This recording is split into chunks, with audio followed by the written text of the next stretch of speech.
Yo, how's everyone doing? Welcome back for some more Forza Horizon 3. Today I just want to give everyone a little preview of an upcoming Forzathon challenge and make sure that everyone is aware and prepared for this event because it will be a one-day event starting on Tuesday, May 23rd, and it will end on Wednesday, May 24th. And you're going to have to 3-star the airport danger sign using this Mercedes-Benz G65 AMG. So I did make a tune for this. If you want to download it, you can. I highly recommend you do because this is really not an easy challenge. It took me quite a bit to get the hang of this one and to really figure it out and successfully complete it. So you're going to have to 3-star this danger sign with this heavy tank here, and it is a 550-foot jump to get the 3 stars, so it's not easy at all. I want to stress that a lot because it's really not an easy challenge. But here's where the danger sign is located on the map. It's obviously by the drag strip at the airport. And just to make this clear, because I get this question quite a bit, it does not matter if you already 3-starred the danger sign. As long as you 3-star it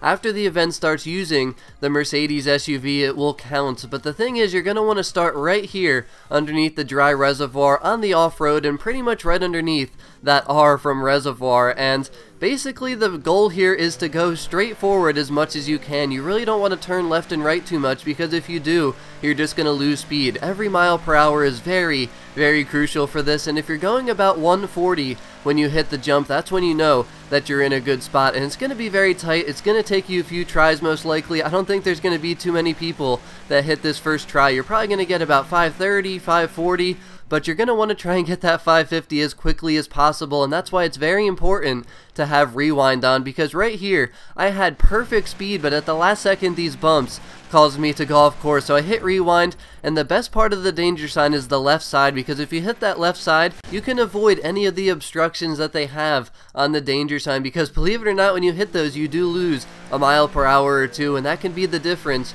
from hitting 500 feet. There was countless times where I was in the 540s, so it's going to be very close and very tight, but I guarantee you, you will be able to hit it eventually. You're just going to have to keep trying, and the important thing is, though, knock down the trees that are going to be along this path before you start to go race, because the trees will slow you down as well. There's one right at the danger sign, and there's also some a little bit further back, but as long as you take the route that I show, this is probably the best route because it's very flat there. It's not too bumpy because the bumps really slow you down, and you can either go right on the road or you can cut across the off-road a little bit too. It really doesn't matter. Whatever you think you go the fastest with, because the key is going fast enough, not losing too much speed over those bumps, and also hitting the left part of the danger sign, which right at the end of the danger sign, like right before you hit the danger sign, it gets a little bit bumpy and usually will throw you a little bit to the right. So I recommend trying to just go slightly to the left of the left danger sign thing that flies up in the air, and if you do that, usually you're going to hit it just perfectly. And you see that I've done it a ton of times.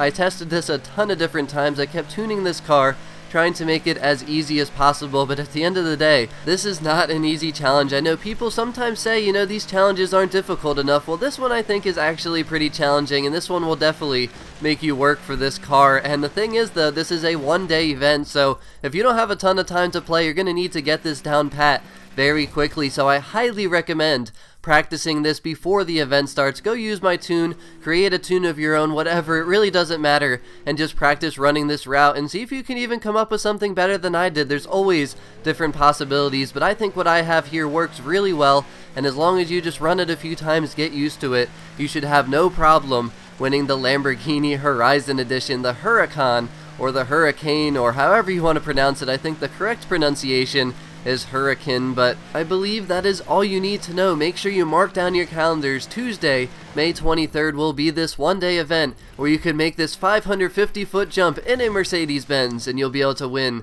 the Lamborghini Huracan. But the thing is, make sure you do not forget, because this will be a one-day event, or else these Huracans will probably go up in value once again in the auction house, as they have been very expensive because they have not been in wheel spins since the first set of wheel spins when Forza Horizon 3 released. But I am very excited for this because this is the only Horizon Edition car I do not have yet, and it's very funny because I actually was patient for so long, finally went to the auction house to buy one. I bought one. 2 days later I found out about this event, so I ended up selling it again, and I just thought that was pretty funny. But I really hope that everyone finds this video to be helpful or useful. If you have any questions at all, please just let me know.